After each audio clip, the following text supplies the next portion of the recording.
cloud and rain sweeping in from the west is heavy at times, and it continues to stay rather blustery under cloudier skies too. They're likely to see some sunshine across central and southeastern areas, but still another chilly day on the cards.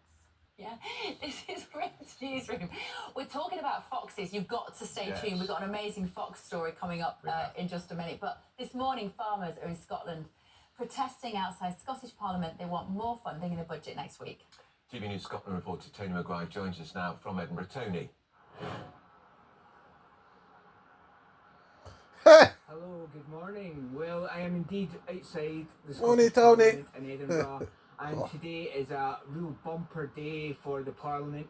Not only do we have protests marching for Grangemouth workers from the Unite Union, but we also have already started to see the first farmers appear here at the Scottish Parliament. Now, they are here with very similar demands to what we saw in London the other week. You know, these changes that there are to inheritance tax, to agricultural property rates and business property rates are essentially felt by some to be a death knell for the industry.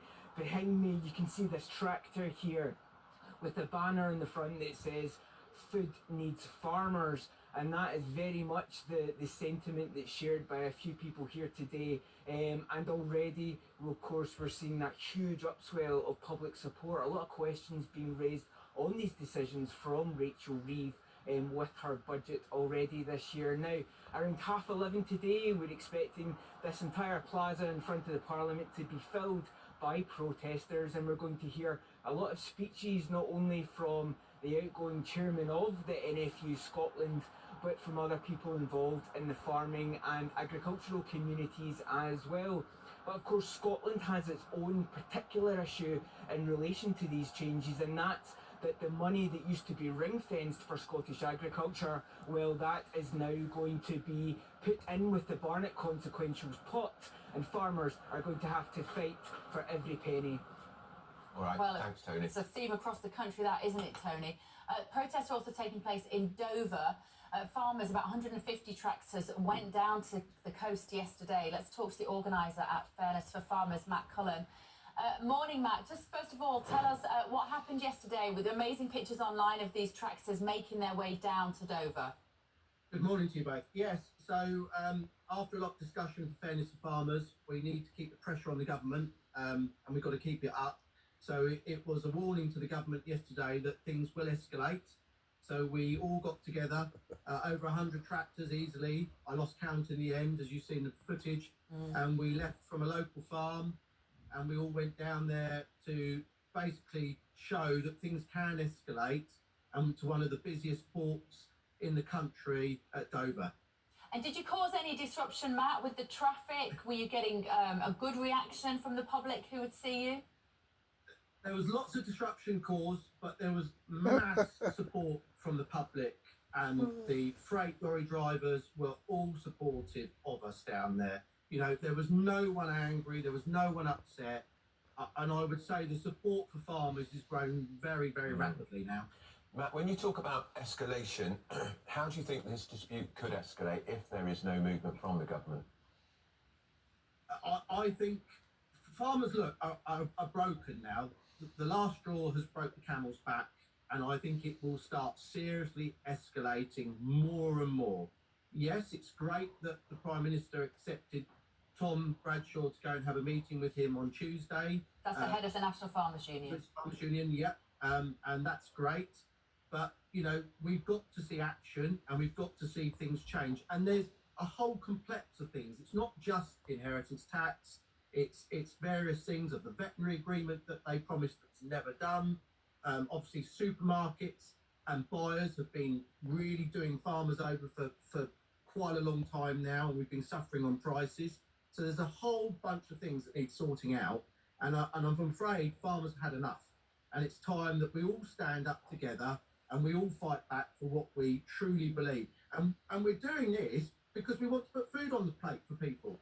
This is about providing food that's affordable and seasonable for the public. And without a British farmer, I'm afraid to say, we end up relying on imports. And when you're relying on imports, you're held to ransom. And that's the worst thing, and it will cause price inflation on food, and food shortages, relying on other countries. Yep. Okay, Matt, great to see you. Organiser at Fairness for Farmers there, Matt Cullen. The government, of course, say that they are continuing to support the farmers. Well, let's see if they can match their words with their action. Yeah, now up to next 5. You guys have been down a few times now, and when they do come down, obviously they're bringing that with them. A little town like Chorley doesn't see much of the charts and big stars, so it's really nice to see them, and we always welcome them when they do come down. And Mark, give us a flavour of the level of football. I understand you're in the National League North, right? That's 6 rungs down from the top flight. I mean, you're only just down the road from Manchester City, right? But I mean, give us a flavour of the 2 different worlds between your club and Man City. Our players are all part-timers. So we've got kind of fitness coaches, we've got teachers, we've got all kinds of players who've got full-time jobs alongside playing. Our average crowd is probably a tenth of what you get at Man City, probably even less than that. We get about 1,500 on our home game. The thing is, we know where we are, and we understand where we are, and we are a real community club. Tonight I'm ready now. I'm off to Marine, so off over to Merseyside. Playing the likes of Liverpool and Everton over on Merseyside would be kind of a dream come true. But we know where we are. We would just love to get to the Football League. So teams like Salford, Stockport County were in our division a couple of years ago, all flying now in the Football League. We just want to do the same. We sat down with the board last year and they told us a vision for the future, and that vision most definitely is that we want to be a Football League club. When we went to the Premier League, and all the boys have been saying that they 30 years will be in the Premier League and winning it. Well, let's hope we are, and let's hope I'm still around to see that. Welcome back to British News, mind you. We're just finishing on croissants now. Animal rights group Peter. Is it Peter or Petter? Peter?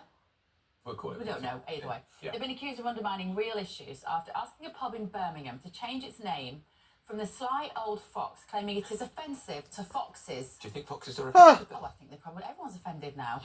Well, campaigner for Peter, People for the Ethical Treatment of Animals, Reuben Skeets joins us now. Reuben, you must have something better to do on a Thursday morning than try to make foxes feel better about themselves. Hi Andrew, thanks so much for having me on. Look, this was intended to be a friendly suggestion to the Sly Old Fox to give it a more cheerful, more accurate name.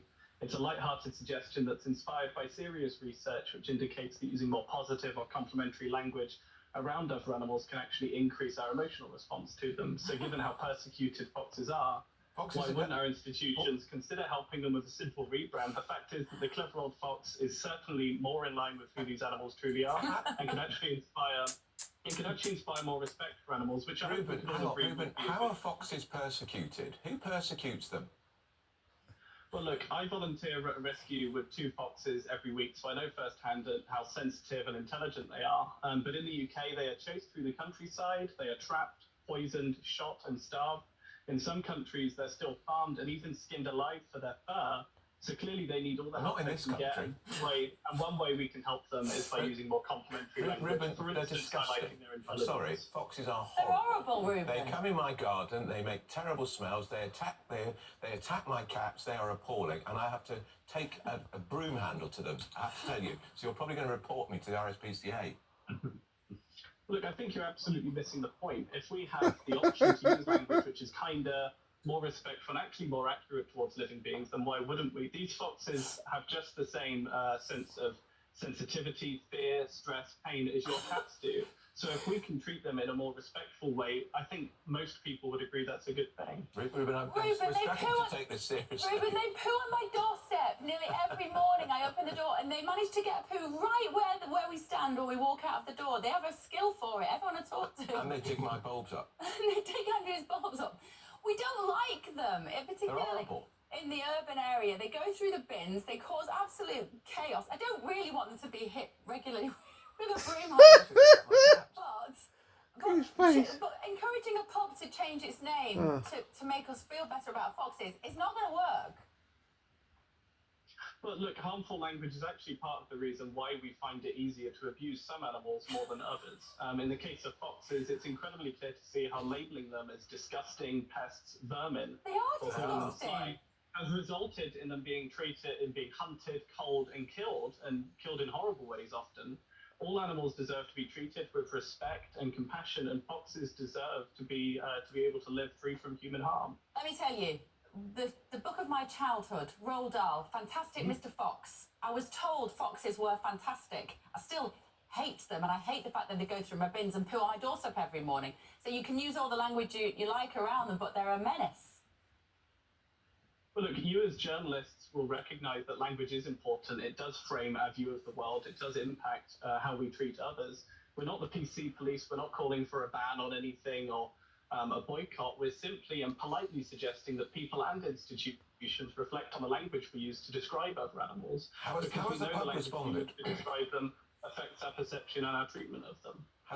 Is the pub responding positively to your suggestion that it's no longer the sly old fox? It could be the craft, the clever fox? I personally don't actually know if the pub has responded yet. I suspect they haven't. Pubs can easily rebrand. They do every year, and we've actually even offered to cover a portion of the costs. Oh. They shouldn't have to, Ruben. They shouldn't have to change the name of their pub, which has probably been there for years, because animal rights activists don't think it's kind to foxes to call them sly. I think, they are sly. No. Surely that's the quality of a fox, that it can get in my bins without me noticing. You know the expression, fox like cunning? Is that an insult? Is that an insult? It's not true that foxes are sly or cunning. These are all negative terms that we would use. Sly is look, sly carries a negative connotation like deceitful. I certainly wouldn't want to be called sly. The truth is that foxes are intelligent. So it'd make more sense to say as intelligent as a fox than to say cunning or deceitful or sly. All right, I think we'll probably have to disagree with you, Ruben. But I admire I really do admire your ambition, Ruben. I think it's brilliant. It's a very clever PR stunt, so we wish you all the best. Yeah, but I remain of the view foxes are disgusting. And we do not condone hitting them with a broom handle. No, I throw the broom handle at it. You don't condone that. Sorry. Don't come on my balcony and go for my cats. Rifleman! It's going to be like for foxes. Here it is.